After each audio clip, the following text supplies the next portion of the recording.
하나님 주신 말씀은 사무엘하 6장 7절부터 12절 말씀입니다. 여호와 하나님이 웃사가 잘못함으로 말미암아 진노하사 그를 그곳에 치시니 그가 거기 하나님의 궤 곁에서 죽으니라. 여호와께서 웃사를 치심으로 다윗이 분하여 그것을 베레웃사라 부르니 그 이름이 오늘까지 이르니라. 다윗이 그날에 여호와를 두려워하여 이르되 여호와의 궤가 어찌 내게로 오리요 하고 다윗이 여호와의 궤를 옮겨 다윗성 자기에게로 메어가기를 즐겨하지 아니하고 가드 사람 오벳에돔 집으로 메어간지라.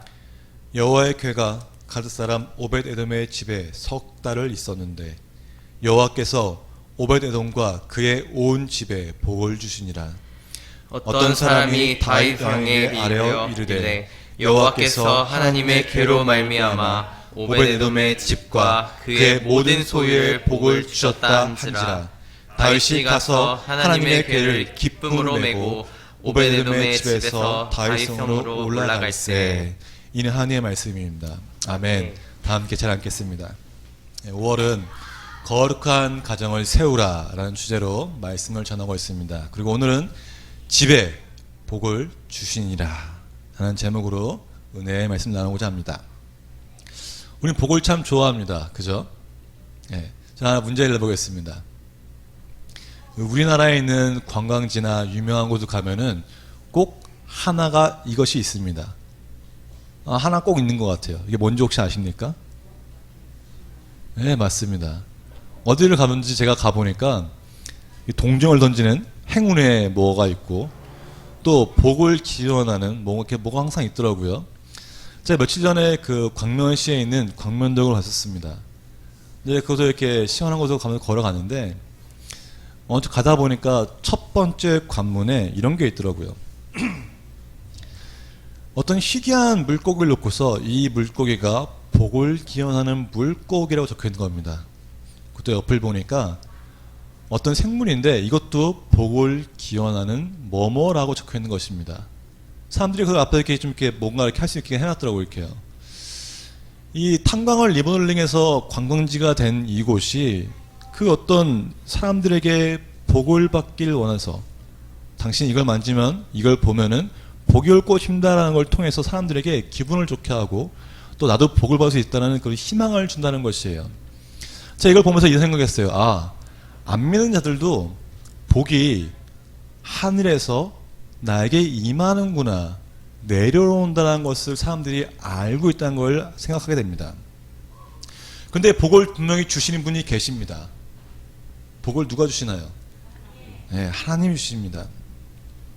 그래서 복은 하나님이 임재하실 때 우리에게 부어지는 하나님의 은혜가 바로 복입니다. 그렇죠? 이제 그런 하나님이 임재하시는 곳이 바로 오늘 본문에 나오는데 구약에서는 그 상징이 바로 하나님의 궤입니다. 이 하나님의 궤는 분명히 여호와 하나님이 좌정하시는 곳입니다. 그래서 이제 그 성막의 지성소 가장 끝에 있는 곳이 바로 하나님의 궤인 거죠. 오늘 본문의 이야기는 바로 이 하나님의 궤를 찾기 위한 다윗의 여정이 기록되어 있는 본문입니다. 본문을 살짝 좀 얘기를 하자면은 이 사무엘상 4장을 보면은 이스라엘이 아벡 전투에서 블레셋에게 패합니다. 그 블레셋이 이 하나님의 궤를 가지고 가요. 그래서 그들이 섬기는 그 다곤 신전에서 하나님의 궤를 놨는데 어찌된 일인지 다곤 신상에 하나님 궤 앞에 펄퍼덕 엎어져 있는 거예요. 사람 자체 그 궤를 그 신상을 세웠습니다. 다곤 신상을. 다음날 가보니까 다윗 신상이 다 팔다리가 부러져서 몸뚱이만 이렇게 있는 거예요. 그래서 이 블레셋 사람들이 아니 이게 뭐지라고 하면서 그 하나님의 궤를 다른 곳으로 옮깁니다. 근데 가는 곳마다 재앙이 일어나는 거예요. 재앙이. 이 블레셋 사람들이 너무나 무섭고 이게 계속 반복되니까 너무 두려워서 이 궤를 유다 지역인 바알라 유다로 이렇게 가져다 놓습니다. 그렇게 하나님의 궤는 그 바알라 유다에 있던 레위인이었던 아비나답의 집에 머물게 되었습니다. 그리고 그렇게 시간이 지난 후에 다윗은 하나님의 명령대로 블레셋 사람들을 쳐서 개바에서 게셀까지 이르게 되었고 20년 동안 아비나답의 집에 있던 그 하나님의 궤를 다윗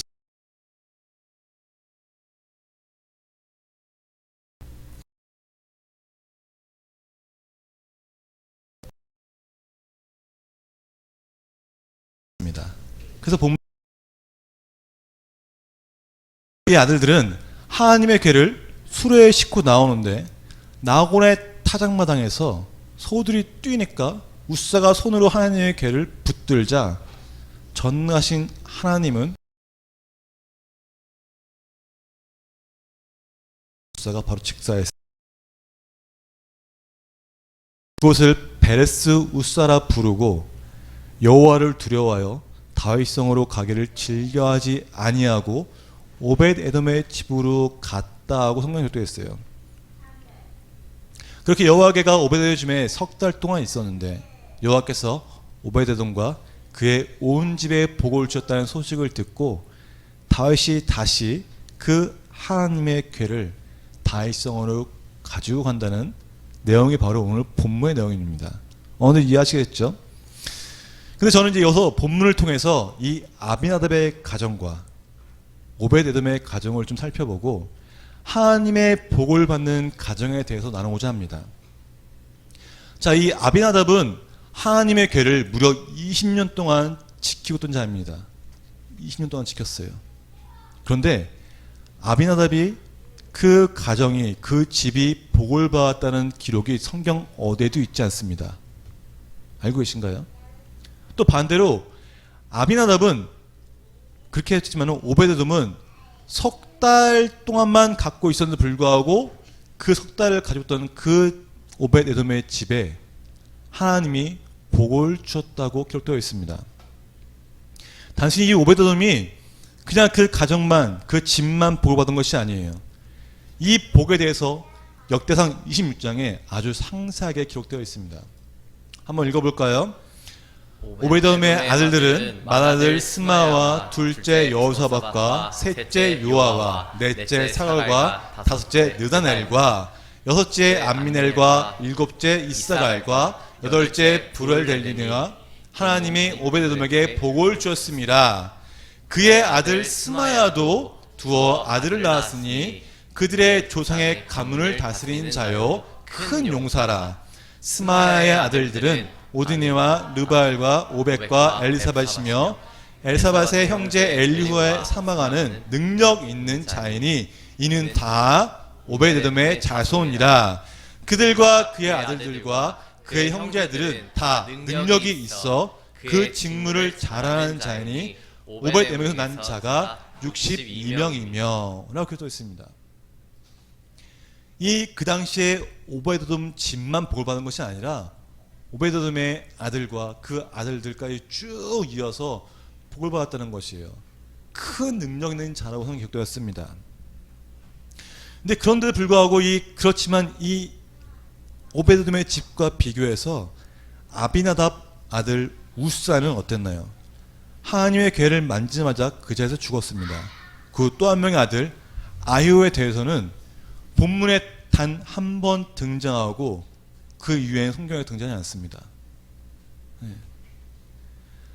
아비나답은 분명히 하나님의 임재하심을 상징하는 그 하나님의 궤를 20년 동안이나 갖고 있었는데 불구하고 그 아들들은 복을 받지도 않고 성경에 등장하지도 않고 아들 우사는 죽었고 그 집안에 뭔가 있는 복이 있다는 말이 기록되지 않다는 것이에요. 왜 이 두 집안이 서로 이렇게 극명하게 대조되는 모습을 보여주고 있을까요? 아비나답은 레위 족속입니다. 하나님을 예배하는 자손입니다. 그런데도 불구하고 아비나답의 가정은 복을 받지 못했고 아들은 죽었습니다. 우리가 이 성경을 통해서 아비나답과 오벳 에돔의 가정이 어떤 생활을 했고 어떤 가정인지는 알 수가 없습니다. 근데 본문을 통해서 우리가 알 수 있는 몇 가지 힌트가 있어요. 그 첫 번째는 아비나답의 가정은 하나님을 경외하지 않았다는 것입니다. 왜냐하면은 이 아비나답의 집에서 하나님의 궤를 갖고 나올 때 2절을 보면은 다윗이 일어나 자기와 함께 있는 모든 사람과 더불어 바알레 유다로 가서 거기서 하나님의 궤를 메어 오려 하니 그 궤는 그룹들 사이에 자정하신 만군의 여호와 이름을 불리는 것이다 라고 계속 있습니다. 분명히 다윗은 하나님에게 어떻게 한다고요? 메어서 갖고 오려고 했어요. 그런데 3절을 보면은 그들이 하나님의 궤를 새 수레에 싣고 산에 있는 아비나답의 집에서 나온다고 되어 있습니다. 분명히 다윗은 메어서 갖고 나고 말했지만은 이 아비나답의 두 아들과 사람들은 새 수레에 실었다는 것이에요. 우리의 새 수레에 실었다는 것이 뭐 이상한 것인가를 할 수 있습니다. 하지만 민수기의 록대기를 민수기 4장 15절에 함께 봉독할까요? 진영을 떠날 때 아론과 그의 아들들이 성소와 성소의 모든 기구 없는 일을 마치거든 고앗 자손들이 와서 맬 것이니라. 그러나 성문을 만지지 말라. 그들이 죽으리라. 회한 물건 중에서 이것들은 고앗 자손이 맬 것이며 라고 되어 있습니다. 민수기의 록대기를 레위 자손 중에서 고앗 자손조차도 법궤에 손을 내지 말라고 하고 어깨에 매라고 되어 있습니다. 근데 이 레위 자손인 아비나답의 아들은 어떻게 했어요? 수레에 실었습니다. 심지어 법궤를 만지기도 했어요. 민수의 말씀인데도 불구하고요. 우리가 일반적으로 생각할 때 이 정말 법궤가 가볍진 않잖아요. 꽤 무게가 있을 겁니다. 근데 먼 거리를 갈 때 어깨에 매는 게 편해요? 수레에 싣는 게 편해요? 수레에 싣는 게 편합니다. 수레 싣고 가다가 분명히 중요한 거예요. 다 왕이 찾고 있으니까 분명히 중요한 하나님께가 기웃등했을 때 그냥 가만히 쳐다보고 떨어지길 기다리나요? 일반적으로 그냥 잡는 게 당연한 것이에요. 어떻게 보면 맞는 거잖아요. 그래서 믿지 않는 자들은 그럽니다. 뭐 하나님에게 뭐 얼마 대단한 거로 사람을 죽이게 하느냐 이렇게 말할 수 있어요. 그런데 이 본문을 통해 알 수 있는 것은 아무리 사소한 부주일지라도 하나님의 뜻을 철저히 지키지 않으면은 하나님의 진노를 살 수 있다는 것입니다. 그리고 아까 말했지만 하나님의 궤가 이 아비나답의 집에 무려 20년 동안 있었습니다. 블레셋에게 빼앗긴 하나님의 법궤가 레위 자손인 이 아비나답의 집에 왔을 때 아비나답이 기뻐했는지 혹은 예배를 드렸는지 기록되어 있지 않습니다. 하지만 분명한 것은 이 아비나답의 집에 하나님의 궤가 들어왔을 때 그 하나님의 궤를 보고 경배하며 말씀에 순종하고 하나님을 두려운 마음으로 지키지 않았다는 건 분명합니다. 왜냐하면은 사무엘상 7장 2절 3절에 나온 게 있어요. 궤가 기란 여아림, 그 바알루다의 옛 지명입니다. 들어갈 때 날부터 20년 동안 오래 있은지라 이스라엘 온 족속이 여호와를 사모하다고 했어요. 20년 동안 하나님의 궤가 지금 아비나답의 집에 있는 것이에요. 오랜 지나자 사람들이 하나님 이제 찾으려는 마음이 온 거예요. 근데 그때 사무엘이 말합니다. 사무엘이 온 이스라엘 속에 말하되 이르되 만일 너희가 전심으로 여호와께 돌아오려거든 이방 신들과 아스타롯을 너희 중에서 제거하고 너희 마음을 여호와께로 향하여 그만을 섬기라 라고 되었습니다. 다시 말하면은 하나님의 궤가 유다 지역인 바알라 유다의 그 산에 있는 아비나답의 집에 20년 동안 있는 동안에 그들은 하나님을 섬기지 않았다는 것이에요. 우상을 섬기고 있다는 것입니다. 우상을. 어떻게 될까요? 분명 제가 볼 때는 생각할 때는 이 사무엘 이렇게 말할 정도 보면은 아비나답에 있는 그 하나님의 궤가 거룩한 하나님의 좌정하신 장소가 아니라 단순히 그냥 하나의 물건을 생각하지 않았을까요? 매일마다 지켜보는 그 하나님의 궤를 보면서도 아비나답의 가정에서는 그 하나님의 궤에 대한 경외함이 있지 않았다는 것입니다. 그저 그들은 형식적으로 하나님의 궤를 지키고 있지는 않았을까요? 그래서 그들이 하나님의 궤를 정말 평범한 물건 생각했기 때문에 하나님의 괴를 보면서도 그 두려운 마음이나 또 말씀에 순종하지 못하는 것이에요. 그래서 그들은 법궤를 수레에 싣고 심지어 법궤를 만지겠다는 것입니다. 정말 그들이 하나님 말씀 순종하고 하나님의 경외하는 마음으로 그 하나님의 궤를 지켰다면은 분명히 이 가정도 하나님의 복을 받았다는 말씀이 있었을 것이에요. 하지만 성경 어디에도 20년 동안 지킨 이 아비나답의 가정이 복을 받았다는 기록이 없습니다. 그리고 반대로 레위 자손이고 고앗 자손인 오베데돔의 집을 보면 우리가 어떤 행위를 했는지는 알 수는 없어요. 분명히 기록되어 있지 않습니다. 하지만 아비나답처럼 집에 하나님의 궤를 들여놓았어요. 오베데돔도요. 근데 다른 점이 있습니다. 뭐냐면은 아까 뭐라 했어요? 수레 싣고 가다가 우사가 그 자리에서 죽었어요. 다윗이 그걸 보고 두려워합니다. 다윗이요. 하나님의 일에 크게 쓰임받는 그 다윗이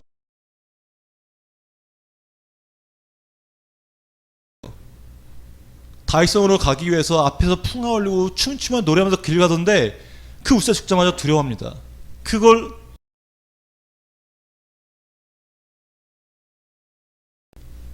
근데 이 오베데돔은 그 하나님의 궤, 사람이 죽었고 다윗조차 두려워하는 그 하나님의 궤를 자기의 집으로 가지고 옵니다. 근데 그냥 갖고 온 거였을까요? 어깨에 메고 자신의 수고와 힘을 들여서 그걸 메고 가지고 와요. 근데 그때 석 달 동안 있었을 때 이 오베데돔이 복을 받았다는 것입니다. 그러면 어떤 생활을 했는지 알 수 있겠죠. 먼저는 정말 하나님을 그 경외하는 마음으로 그 오베데돔의 집에서 하나님의 궤를 바라보지 않았을까요?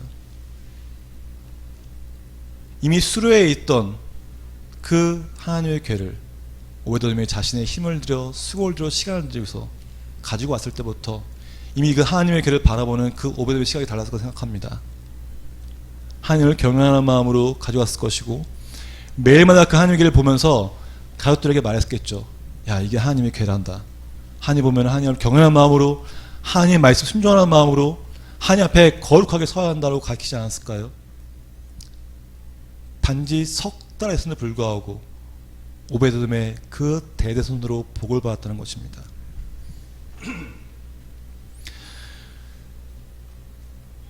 우리는 이 두 가정을 통해서 분명히 알아야 할 것이 하나 있어요. 제가 물어보겠습니다. 우리의 가정은, 우리의 집은 오베데돔의 집입니까? 아비나답의 집입니까? 다르게 말한다면은 아비나답의 그 집처럼 하나님을 너무 당연시하고 형식적으로 예배에 참석하고 형식적으로 아버지 하나님 이렇게 부르지는 않습니까? 교회를 너무 오랫동안 다녔고 하나님을 부르는 것이 너무 당연시하지 않습니까? 이 아비나답의 집이 그랬습니다. 20년 동안 하나님께 있었는데 불구하고 너무 당연시하게 귀히 여기지 않았다는 것이죠. 우리가 비슷하게 아버지 하나님을 부를 때 정말 경외하는 마음으로 하나님을 바라보며 두려워하는 마음으로 말씀 앞에 서고 계십니까? 하나님의 말씀에 순종하기 위해 오베데돔처럼 시간을 들이고 내 수고를 들여서 말씀을 읽고 순종하게 애쓰고 계십니까? 우리는 이전처럼 하나님의 궤를 집에 놓지는 않아요. 하지만 하나님의 인자하심을 날마다 경험할 수 있는 예수 그리스도의 은혜가 있습니다. 우리가 기도하는 그 자리가, 우리가 예배하는 그 자리가, 우리가 찬양하는 그 자리가 바로 하나님이 임재하시는 곳입니다. 그런데도 불구하고 저나 여러분이나 하나님의 그 말씀 앞에서 하나님을 찬양하는 그 찬양 앞에서 정말 두렵고 떨리는 마음으로 혹은 하나님 앞에 정말 마음을 기쁜 마음으로 그 앞에서 서지 않는다는 것이에요. 우리 안에 분명한 성령님의 교통하심이 있습니다. 그런데 불구하고 오베드돔이 어깨에 메고 하나님의 궤를 매기 위해 수고한 것처럼 우리는 시간과 정성을 들여서 내 시간을 얼마를 써서 하나님 앞에 온전히 서지 못한다는 것이에요. 사랑하는 여러분, 지난 주간 말씀을 보기 위해서 내 하루에 얼마를, 몇 분을 성경 앞에 섰습니까? 정말 두렵고 떨리는 그 하나님의 살아계신 말씀 앞에 얼마나 투자했습니까? 우리의 시간을 들이지 않는다면 우리는 오베드돔의 집이 아니라 아비나답의 집처럼 하늘을 형식적으로 값싸게 귀히 여기지 않게 됩니다. 오베드돔의 집처럼 정말 자손 대대로 복을 받기 위해서는 다른 것이 필요한 것이 아니에요. 하나님의 말씀을 정말 경외하는 마음으로 바라봐야 합니다. 하나님의 말씀 중에 사소한 그 어떤 것이라도 지키기 위해서 애를 써야 하는 것입니다. 내가 받은 그 하나님의 은혜를 가볍게 생각해서도 안 되는 것이에요. 예수 그리스도의 그 십자가의 은혜가 값싼 은혜가 되어서는 안 됩니다. 예수님도 그걸 아셨어요. 우리가 하나님의 은혜를 사모하고 처음엔 기쁨도 나가지만은 시간이 지남에 따라 우리의 마음이 얼마나 둔해지는지 하나님은 알고 있다는 것이에요. 예수님 말씀하세요. 누가복음 21장 34절부터 36절 말씀입니다. 우리 한 목소리로 크게 읽어볼까요? 너희는 스스로 조심하라. 그렇지 않으면 방탕함과 술취함과 생활의 염려로 마음이 둔하여지고 뜻밖의 그 날이 덕과 같이 너에게 임하리라. 이 날은 온 지구상에 거하는 모든 사람에게 임하리라. 이러므로 너희는 장차 올 이 모든 일을 능히 피하고 인자 앞에 서도록 항상 기도하며 깨어 있으라 하시니라. 주님은 말씀하셨습니다. 스스로 조심하라고. 항상 깨어있지 않으면은 결국 방탕함과 술취함과 생활의 염려로 우리의 마음이 둔하여지고 결국 그 날이 덕과 같이 임한다고 말씀하셨습니다. 하나님 말씀 앞에, 십자가 앞에, 우리가 부르짖는 그 하나님의 이름 앞에 우리도 정말 깨어있지 않고 스스로 조심하지 않으면 하나님의 존재에 대해서 둔하여지고 하나님이 살아계시다고 고백하지만은 그 살아계심이 나와 상관없는 살아계신다는 것이에요. 항상 조심해야 합니다. 깨어 있어야 합니다. 내가 부르는 그 아버지 하나님이 정말 살아계시고 나에게 은혜만 주신 분이지만은 한편으로는 나에게 진노를 내리신 분이라는 걸 기억해야 합니다. 그게 경외하는 마음이에요. 정말 하나님을 경외하는 마음으로 항상 기도하는 자에게는 하나님이 복을 주시고 함께 하십니다. 분명한 건 하나 있어요. 하나님을 경외하며 하나님께 항상 기도하는 자는 하나님의 임재하심을 경험하는 복된 가정이 됩니다. 아멘. 이 가정이 어떤 가정일까요? 성경의 기록되기를 바로 고넬료 가정입니다. 사도행전 10장 2절 3절에 기록되기를 그가 경건하여 온 지방과 더불어 하나님을 경외하며 백성을 많이 구제하고 하나님께 항상 기도하더니 하루는 제9시쯤 되어 환상 중에 밝히 봄에 하나님의 사자가 들어와 이르고 고넬료야 하니 기도했어요. 뒷내용 궁금하신 성경 보시면 됩니다. 이 하나님을 경외하며 항상 기도하던 이 고넬료는 하나님의 그 복된 하나님이 기뻐 차시는 가정이었습니다. 이런 가정 성경에 많지 않아요. 근데 이 고넬료 가정에 하나님이 환상을 보여줘요. 고넬료에게. 이 환상을 통해 고넬료는 성령을 받습니다. 베드로를 통해서 받게 됩니다. 온 가정이 성령을 받아서 성령의 역사가 있는 그런 복된가 된다는 것이에요. 성령의 역사가 있는 가정은 하나님의 은혜가 넘치는 가정입니다. 당연하지 않나요? 성령이 그동안 성령이 함께 하시는데 무엇이 두렵고 무엇이 걱정입니까? 무엇이 염려가 있겠습니까?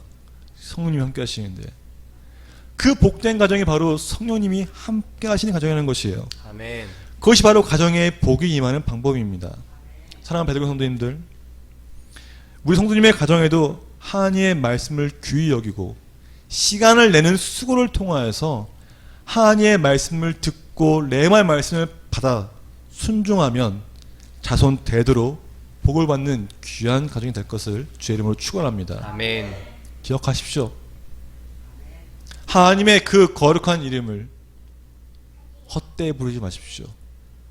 하나님은 이전이나 지금이나 앞으로나 살아계신 분입니다. 그리고 그 살아계신 하나님의 임재를 경험하는 자만이 담대하게 살아갈 수 있고 성령의 사심을 보아 더욱더 강력하게 경험할 수 있습니다. 아멘. 우리 함께 결단 찬양하면서 나아가기 원합니다.